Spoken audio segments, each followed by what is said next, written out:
कि जो वक़ूआत की तारीख़ें 16 अगस्त 2024 और 11/5/2025 की जो तारीख़ें बताई गई हैं, इसमें किसी किस्म का ना ही इनकी कोई मुलाकात हुई है, ना ही ये उस वक़्त एक दूसरे को जानते थे और ना ही कोई ऐसा इंडिपेंडेंट एविडेंस आया जिससे मुद्दईया के मौक़िफ़ को कोई तक़वियत मिले या उसको कोई तायीद हासिल हो। इसी रोशनी में अदालत में जो एसपी इन्वेस्टिगेशन है, उन्होंने वाज़े तौर पर यह मौक़िफ़ अपनाया कि सलमान हैदर जो हैं वो इस केस में बेगुनाह हैं, इनकी गिरफ़्तारी जो है वो पुलिस को मतलूब ना है। और इसी की रोशनी में फिर हमने अदालत से जो एप्रीहेंशन ऑफ अरेस्ट थी, जो हमें ख़दशा था कि एक झूठे बेबुनियाद और मन गढ़ंत केस में सलमान को गिरफ़्तार किया जाएगा, वो मज़ीद अब बाकी ना रहा है। जिसकी रोशनी में फिर हमने अदालत से अपनी ज़मानत जो है वो वापस ले ली है, चूँकि अब ये इस केस में मतलूब मुल्ज़िम ना है और ना ही कोई पुलिस फाइल या पुलिस की तफ्तीश इनको किसी भी तरह कोई जिम्मेदार या गुनहगार जो है वो ठहराती है। बताएं कि मुद्दईया तो कहते हैं कि बहुत ज़्यादा सबूत है मेरे पास सलमान के खिलाफ, और उनको मुख्तलिफ चैट्स भी आप दिखाई और उसने अपने मुख्तलिफ इंटरव्यूज़ में भी कहा कि एक दफ़ा नहीं 100 दफ़ा, ये भी आपने इलेक्ट्रॉनिक मीडिया पे इसके इंटरव्यूज़ पढ़े हुए हैं। क्या कहते हैं कि इसमें आप ट्रायल में कोर्ट में जाएगा या टोटली इसको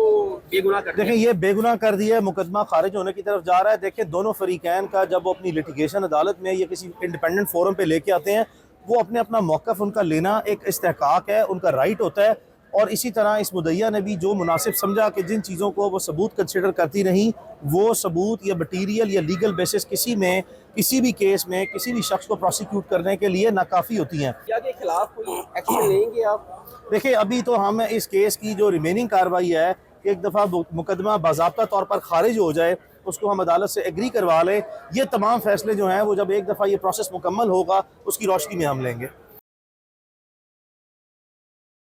सुनाना, उसके बाद अपनी ही स्टोरी को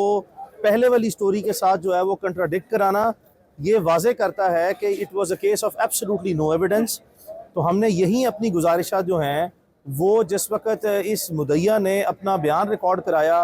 164 CRPC का मजिस्ट्रेट के सामने, इसको कॉम्प्रीहेंसिवली हमने क्रॉस एग्जामिन किया था और तमाम का तमाम केस जिस दिन इस मुद्दईया की बयान के ऊपर जिरा हुई ये सलमान हैदर की तरफ से, उस दिन ये केस कोलैप्स कर गया था। यही गुजारिशात हमने सेशंस कोर्ट में रखी, लेकिन हमें नज़र आया कि वहाँ पे पॉलिसी प्रीवेल कर गई ओवर द लॉ।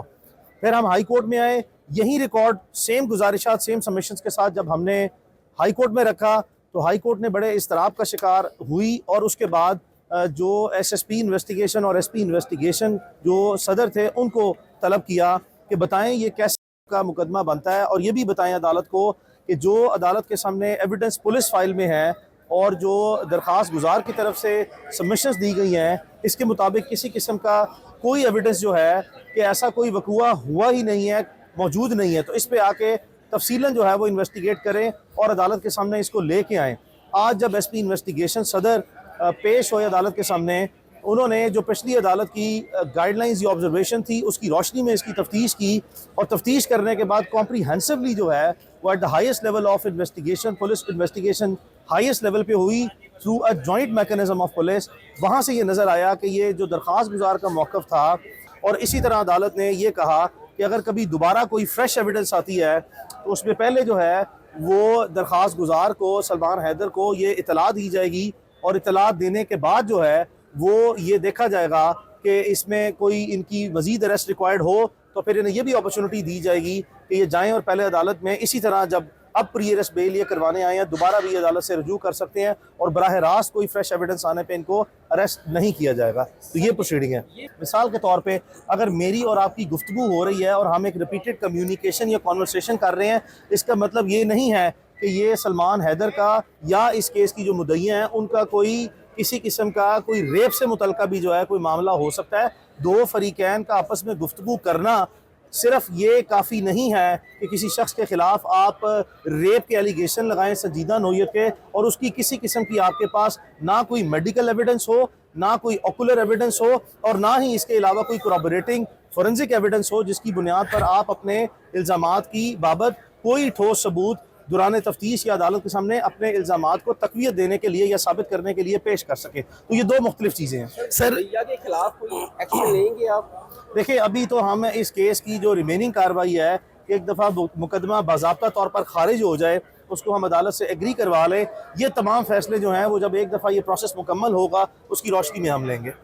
अच्छा सर, जो मुदैया है वो काफ़ी ज़्यादा अपने उनके अभी भी स्टिल व्लॉग्स में इनकी पिक्चर्स लगा रही हैं अपने थंबनेल पे। उसके अलावा जो सेशन कोर्ट में उन्होंने काफ़ी दफ़ा जो है वो वायलेशन भी की। ये आगे चल रहे होते थे, ये पीछे से वीडियोस बनाती थी, फिर आगे जाके वीडियोस बनाती थी और अजीबोगरीब इशारे भी करती थी। मतलब कि खुलेआम जो है वो, तो आप अदालत की भी तौहीन कर रहे हैं, आप उनका जो है वो उनका नाम बार बार ले रहे हैं, कभी आप फेक थंबनेल्स लगा रहे हैं। तो सर इसके खिलाफ तो बड़ा सख्त एक्शन बनता है। दी ये ऑब्वियसली इस तरह का जो मवाद है, जो इसकी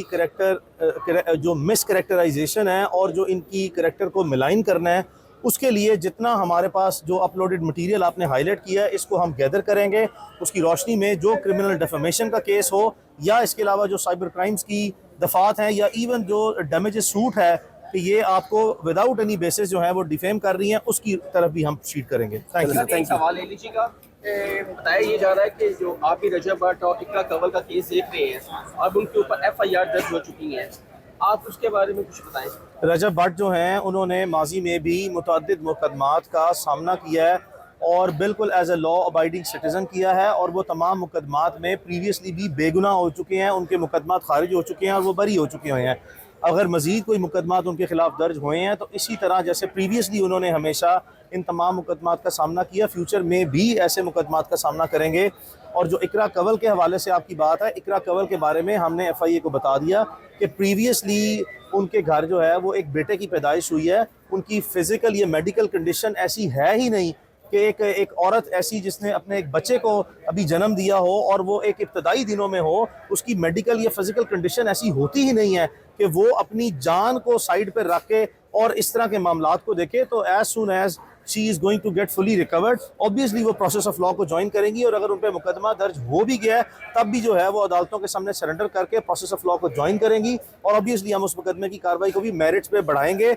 मेरी नज़र में ये जो दोनों मुकदमे हैं, मैंने इनका जो इब्तदाई मटीरियल है इनिशियल एग्जामिनेशन करने के बाद देखा है कि ये भी मुकदमे जो हैं वो बोगस किस्म के हैं, बेबुनियाद हैं। मज़ीद जब तफ्तीश आगे बढ़ेगी और अदालती मामला आगे बढ़ेंगे तो आप मज़ीद हमारी जो है जो सरकार कोई एविडेंस लेके आएगी, आप देखेंगे कि हम उसको किस तरीके से कन्फ्रंट करते हैं और अपना केस इस्टेब्लिश करते हैं। NCCI कह रही है कि जो लोग मुल्क से बाहर हैं तो उनको इंटरपोर्ट के थ्रू हम लेके आएंगे। NCCI का पूरा राइट है, वो अपना पूरा जोर लगाएं, अगर वो ला सकते हैं, उनका इस्तेकाक है, वो ज़रूर ले आएँ, और जब ले आएंगे तो मुझे आप प्लीज़ ज़रूर बताइएगा कि वो ले आएँ। Thank you so much sir. Thank you.